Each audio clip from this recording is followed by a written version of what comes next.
बिस्मिल्लाहिर्रहमानिर्रहीम अस्सलाम वालेकुम। ਤੁਸੀਂ ਵੇਖਦੇ ਪਏ ਹੋ ਮੇਰਾ ਦੇਸ਼ ਪੰਜਾਬ ਟੀਵੀ। ਮੈਂ ਤੁਹਾਡਾ ਮੇਜ਼ਬਾਨ ਮੁਹੰਮਦ ਹਸਨ ਰਜ਼ਾ। ਜਿਵੇਂ ਕਿ ਦੋਸਤ ਜਾਣਦੇ ਨੇ, ਅਸੀਂ ਡੇਲੀ ਕੋਸ਼ਿਸ਼ ਕਰਨੇ ਆ ਭਾਈਆਂ ਵਾਸਤੇ ਨਵੇਂ ਤੋਂ ਨਵੇਂ अच्छे तो अच्छे और मुख्तलिफ नीली दे जानवरों ਦੀਆਂ ਵੀਡੀਓ ਲੈ ਕੇ ਹਾਜ਼ਰ ਹੋਈਦਾ। ਅੱਜ ਜਨਾਬ ਸਜਣਾ ਨੂੰ ਜਿਹੜੀ ਮੱਝ ਵਿਖਾਣੀ ਹੈ, ਅੱਲਾ ਦੇ ਹੁਕਮ ਦੇ ਨਾਲ ਮੱਝ ਸਾਡੀ ਖਾਸ ਨੀਲੀ ਦੀ ਹੈ, ਦਰਿਆ ਦੀ ਮੱਝ ਹੈ, ਬਾਰ ਦੀ ਮੱਝ ਹੈ, ਸਤਲੁਜ ਬਾਰ ਦੀ, ਨੀਲੀ ਬਾਰ ਦੀ। ਕੈਮਰਾਮੈਨ ਸਾਹਿਬ ਤੁਹਾਨੂੰ ਮੱਝ ਦਾ ਸ਼ੌਕ ਕਰਵਾਉਣਗੇ। ਗੱਲਾਂ ਜਨਾਬ ਆਪਾਂ ਕਰਾਂਗੇ ਮਾਲਕਾਂ ਦੇ ਨਾਲ ਸਾਂਝੀਆਂ, ਕੀ ਇਹਦੇ ਕੋਲ ਦੁੱਧ ਹੈ, ਕੀ ਇਹਦਾ ਸੁਭਾਅ ਹੈ। ਸਾਰੀ ਗੱਲ ਜਿਹੜੀ ਹੈ ਉਹ ਤੁਹਾਨੂੰ ਮਾਲਕਾਂ ਦੀ ਜ਼ਬਾਨੀ ਲੈ ਕੇ ਦੇਵਾਂਗੇ। ਦੋਸਤਾਂ ਨੇ ਜਨਾਬ ਵੀਡੀਓ ਸ਼ੁਰੂ ਤੋਂ ਐਂਡ ਤੱਕ ਵੇਖਣੀ ਹੈ ਤਾਂ ਕਿ ਭਰਾਵਾਂ ਨੂੰ ਹਰ ਚੀਜ਼ ਦਾ ਪਤਾ ਚੱਲੇ, ਸਾਰੀਆਂ ਗੱਲਾਂ ਤੁਹਾਡੀ ਸਮਝ ਚ ਆ ਜਾਣ। ਸਭ ਤੋਂ ਪਹਿਲੇ ਮਾਸ਼ਾਅੱਲਾ ਦੋਸਤਾਂ ਨੇ ਮੱਝ ਦਾ ਆਰਡਰ ਚੈੱਕ ਕਰਨਾ ਹੈ। ਆਰਡਰ ਮੱਝ ਨੂੰ ਬਹੁਤ ਵੱਡਾ, बहुत खुला आर्डर है। माई नो पंडा दी आर्डर क्वालिटी, लिबास माई नो बड़ा बेहतरीन, बहुत ही खूबसूरत है। मज माशाल्लाह सजना दी अक्खां दे सामने माई नो जनाब खल दी बोरी जिन्ना वड्डा आर्डर दी अटैचमेंट बहुत ही खूबसूरत है। दोस्तां ने तसल्ली कर लेनी है। माशाल्लाह माई नो लिबास बड़ा बेहतरीन, बहुत ही खूबसूरत। थान मज नूं रुग रुग दा लग्या है, मुट्ठी मुट्ठी दा थान है, ना मुट्ठी तो घाट है ना ही वध कर्मा वाली नूं। बहुत ही बेहतरीन और खूबसूरत तरीन मज है। इत्थे सजना ने आर्डर वेख लेना है। अगाड़ी तो गेट अगे, गेट पिछे माशाल्लाह कर्मा वाली पंडा लाई फिरदी है, थब्बे लाई फिरदी है। मज माशाल्लाह पूरी बरीक है, वंडा मज दियां बड़ियां प्यारियां, बहुत ही खूबसूरत। मज नूं जड़ियां हड्डियां ने तेज हड्डियां, नुकरां वालियां, करूंबलां वालियां, माशाल्लाह पूरी बरीक मज है।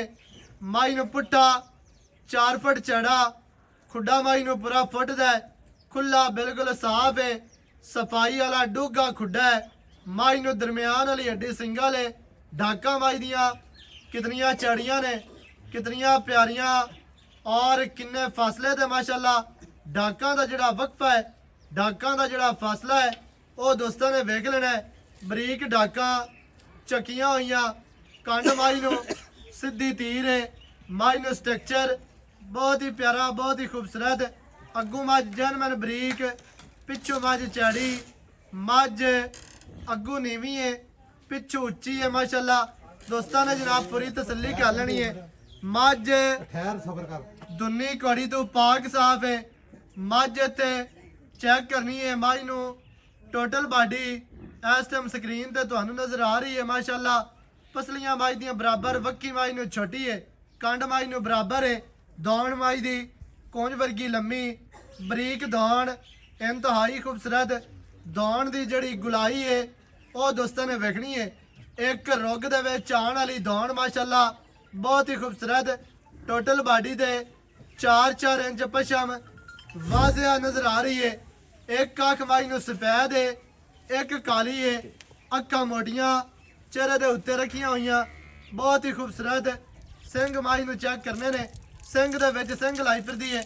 नीली दी माई दी यह निशानी होंदी है कि मझ मोड़ के सिंग विच काटां दे लांदी है ते सिंग दे विच मझ सिंग लाई करी है। इतों सिंग मझ ने कदे नहीं पटना, ना सिंग वधाएगी ना दुनी कड़ी वधाएगी, ना ही इन्हें थन गवाना है, ना अपना जिसम गवाना है। अल्लाह के हुक्म दे नाल मझ 7 सूबे सू जावे, मझ 10 सूबे सू जावे, मझ ने अपना जिसम नहीं गवाना। मझ इत्थे दी इत्थे ही रसी। अल्लाह के हुक्म दे नाल 7 सूबे सूई हुई भी इवें लगेगी कि मझ पहलन दूजन फिरदी है। मझ का बच्चा विखाओ जी, टुरदी फिरदी मझ दोस्तों को विखावीए। तो बाकी की गल जी है मुल की वो जनाब तुहानूं मालकां की जबानी लैके देने है। मझ नूं स्ट्रक्चर, मझ दियां बनावटां, मझ इवें ਜਿਵੇਂ ਸੁੱਚੇ ਦੇ ਵਿੱਚੋਂ ਮੋਤੀ ਨਿਕਲਿਆ ਹੁੰਦਾ ਹੈ। ਇੰਤਹਾਈ ਖੂਬਸੂਰਤ ਮੱਝ ਪੂਰੀ ਬਰੀਕ ਹੈ, ਮੱਝ ਨਫੀਸ ਹੈ। ਅੱਲਾ ਦੇ ਹੁਕਮ ਦੇ ਨਾਲ ਮੱਝ ਸ਼ੌਕ ਵਾਲੀ ਹੈ, ਸ਼ੌਕ ਪੂਰਾ ਕਰਾਉਣ ਵਾਲੀ ਹੈ ਤੇ ਦੁੱਧ ਵੀ ਮੱਝ ਚੰਗਾ ਕਰੇਗੀ, ਕਿਉਂਕਿ ਮੱਝ ਬਰੀਕ ਹੈ ਤੇ ਬਰੀਕ ਮੱਝ ਦਾ ਹੀ ਵਾਧਾ ਹੁੰਦਾ ਹੈ। ਅੱਗੇ ਜਾ ਕੇ ਮੱਝ ਦੁੱਧ ਤੇ ਵੱਧਦੀ ਹੈ। ਲੱਤਾਂ ਮੱਝ ਦੀਆਂ ਵੇਖਣੀਆਂ ਨੇ ਜਨਮਨ ਮਜ਼ਬੂਤ, ਸਿੱਧੀਆਂ ਤੀਰ, ਦੁੰਨੀ ਕੋੜੀ ਤੋਂ ਸਾਫ। ਪਿੱਛੇ ਮੱਝ ਦੇ ਕੱਟੀ ਹੈ ਮਾਸ਼ਾਅੱਲਾ ਜੀ। ਮੱਝ ਦੇ ਪਿੱਛੇ ਜਨਾਬ ਹੈ ਕੱਟੀ ਬੂਰੇ ਰੰਗ ਦੀ, ਇੰਤਹਾਈ ਖੂਬਸੂਰਤ 5 ਕਿਲਿਆਨ ਕੱਟੀ, ਚਾਰੇ ਪੈਰ ਧੋਤੇ ਹੋਏ, ਮੁੱਛ ਬੱਗੀ, ਅੱਖਾਂ ਬਿਲੀਆਂ, ਅੱਖਾਂ ਸਫੈਦ ਚਿੱਟੀਆਂ ਨੇ, ਸੱਜੀ ਮੁੱਛ ਬੱਗੀ ਹੈ ਤੇ ਚਾਰੇ ਪੈਰ ਧੋਤੇ ਹੋਏ। ਨਾੜਵਾ ਅਜੇ ਤੱਕ ਨਾਲ ਹੈ, ਗਿੱਲੇ ਨਾੜੇ ਮਾਝੇ, ਕੱਚੇ ਨਾੜੇ, ਬੋਲੇ ਦੇ ਵਿੱਚ ਮੱਝ ਫਿਰਦੀ ਏ। ਬਾਕੀ ਦੀ ਜਿਹੜੀ ਗੱਲ ਹੈ ਉਹ ਜਨਾਬ ਆਪਾਂ ਹੁਣ ਕਰਨੇ ਆ ਮਾਲਕਾਂ ਦੇ ਨਾਲ ਸਾਂਝੀ। ਸਾਰੀ ਡਿਟੇਲ ਤੁਹਾਨੂੰ ਮਾਲਕਾਂ ਦੀ ਜ਼ਬਾਨੀ ਲੈ ਕੇ ਦੇਵਾਂਗੇ। ਸਜਣਾ ਨੇ ਜਨਾਬ ਵੀਡੀਓ ਸ਼ੁਰੂ ਤੋਂ ਐਂਡ ਤੱਕ ਵੇਖਣੀ ਹੈ। ਮੱਝ ਮਾਸ਼ਾਅੱਲਾ ਤੁਹਾਨੂੰ ਵਿਖਾ ਦਿੱਤੀ ਹੈ। ਗੱਲਾਂ ਜਨਾਬ ਆਪਾਂ ਭਾਈ ਹੋਰਾਂ ਨਾਲ ਕਰਨੇ ਆ ਸਾਂਝੀਆਂ। अस्सलाम वालेकुम। वालेकुम अस्सलाम। सर की हाल चाल है? बड़े अल्लाह दे करम सेहतां तबीयतां ठीक है? खैर खैर है माशाअल्लाह जी। मोहम्मद मुमताज डुड्डी जी। भाईजान मझ ਦਿੱਤੀ ਹੈ ਵਿਖਾ ਦੋ ਸਾਨੂੰ। ਇਹ ਦੱਸਣਾ ਹੈ ਕਿੰਨਵਾ ਵਾਰਾ ਮੱਝ ਸੂਈ? दूसरा वारा भाईजान। ਦੂਸਰਾ ਵਾਰਾ ਮੱਝ ਸੂਈ ਹੈ। ਪਿੱਛੇ ਮੱਝ ਦੇ ਕੱਟੀ ਬੂਰੇ ਰੰਗ ਦੀ, ਮੱਝ ਕਾਲੀ ਹੈ, ਕੱਟੀ ਬੂਰੇ ਰੰਗ ਦੀ ਹੈ ਮਾਸ਼ਾਅੱਲਾ। ਤੇ ਇਸ ਟਾਈਮ ਮੱਝ ਨੂੰ ਕਿੰਨੇ ਦਿਹਾੜੇ ਹੋ ਗਏ ਸੂਈ ਨੂੰ? दूसरा दिन है जी, वेंद नहीं पहना दूसरा तो दिन। नाड़ा नाड़े खड़ा है। ਨੜਵਾ ਅਜੇ ਤੱਕ ਨਾਲ ਹੈ, ਦੂਸਰਾ ਦਿਹਾੜਾ ਮੱਝ ਸੂਈ ਨੂੰ ਤੇ ਵਾਰਾ ਵੀ ਦੂਸਰਾ। ਹਾਂਜੀ। ਕੀ ਇਸ ਟਾਈਮ ਮੱਝ ਕੋਲ ਬੋਲਾ ਹੈ इंदा ਜਿਹੜਾ बहुत ਆਪਾਂ ਚੁਆ ਕੇ ਦੇਣਾ? 15 किलो दूध चुआत है पक्का, 15-16 7.5 ਤੇ 7.5 7.5 ਸਾਰਾ ਦੁੱਧ सारा दूध ਬਗੈਰ ਬੱਚੇ ਤੋਂ। बगैर बच्चे। ਸਾਰੀ ਮੱਝ 24 ਤੇ 15 ਲੀਟਰ ਦੁੱਧ ਹੈ। इंशाअल्लाह ਸਹੀ इंशाअल्लाह। ਹੋ ਗਿਆ। नाल 15 दूसरा वारा है जी, जी। दूसरा दिन असा लिता है माज नु। ਕੱਚੀ ਮੱਝ ਸੋਈ कच्ची ਹੈ। माज सोई है ਅੱਲਾ ਦੇ ਹੁਕਮ ਨਾਲ ਮੱਝ ਜੇ 20 ਕਿਲੋ ਵਾਲੀ, इंशाअल्लाह। 20 ਤੋਂ ਮੱਝ ਕਰਸੀ ਪਲੱਸ ਕੋਈ ਬੰਦਾ ਸਾਂਭਣ ਵਾਲਾ ਹੋਵੇ। ਜਦੋਂ ਇਹਦੇ ਅੰਦਰੋਂ ਪਰਾਲੀਆਂ ਤੇ ਮਕਈਆਂ ਨਿਕਲਣੀਆਂ ਨਾ, ਅੱਲਾ ਦੇ ਹੁਕਮ ਨਾਲ ਮੱਝ 20-22 ਲੀਟਰ ਵਾਲੀ ਹੈ, ਕਿਉਂਕਿ ਮੱਝ ਨੂੰ ਅਡਰ ਖੁੱਲਾ ਹੈ ਤੇ ਵੱਡਾ ਹੈ। ਥਣ ਮੱਝ ਨੂੰ ਪਾਵਰ ਵਾਲਾ, ਦੁੱਧ ਵਾਲਾ, ਹੱਡੀਆਂ ਮੱਝ ਨੂੰ ਦੁੱਧ ਵਾਲੀਆਂ, ਚਮੜੀ ਮੱਝ ਨੂੰ ਰੇਸ਼ਮ ਵਰਗੀ। ਅੱਛਾ ਚੁਆ ਚੰਗਾ बेहतरीन ਚੰਗੇ चंगे चुआ ਨਰਮ नरम ਭਾਵੇਂ ਬਾਲ ਚੋਈ भावे ਦਾ। बाल चोल है जी। ਸਹੀ ਹੈ। ਚੁਆ ਚੰਗਾ ਹੈ। ਦੂਸਰਾ ਵਾਰਾ ਬੋਲਾ ਮੱਝ ਕਿਲੋ 14-15 ਲੀਟਰ ਚੁਆ ਕੇ ਦੇਣਾ ਹੈ। ਕੀ ਰੇਟ ਹੈ ਜਿਹੜਾ ਲੈ ਲਵਣਾ? ਪੱਕਾ ਰੇਟ ਕਰਨਾ ਇੱਕੋ ਹੀ ਆ ਸਨੋ ਵਾਲਾ ਬਸ। रेट तो इंदे बड़े हैं जी, पर लोड़ थोड़े बेचनी पौंदी है, लेकिन पक्का पर रुपया 7 लाख लेना। ਪੱਕਾ 7 पक्का ਲੱਖ 7 ਰੁਪਏ। लाख 7 तो ਇਹਦੇ घट नहीं ਵਿੱਚ ਕੀ ਪਿਆਰ इंदे ਹੈ? च कोई प्यार नहीं ਕੋਈ है। ये ਮੁਹੱਬਤਾਂ प्यार ਪਾ। इंदे च ਉਹ प्यार है। ਪਿਆਰ ਕਰ ਹੈ, ਮੱਝ ਪਿਆਰ ਕਰਨ ਵਾਲੀ ਹੈ।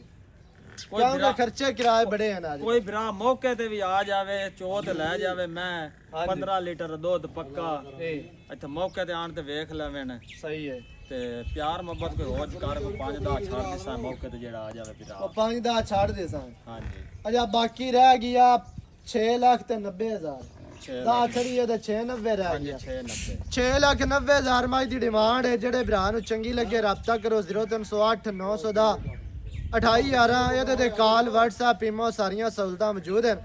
ਨਵੀਂ ਅੱਛੀ ਔਰ ਬਿਹਤਰੀਨ ਵੀਡੀਓ ਦੇ ਨਾਲ ਹਾਜ਼ਰ ਹੋਵਾਂਗਾ। ਅੱਲਾ ਨੇ ਕੇ ਬਾਨ ਪਾਕਿਸਤਾਨ ਜ਼ਿੰਦਾ।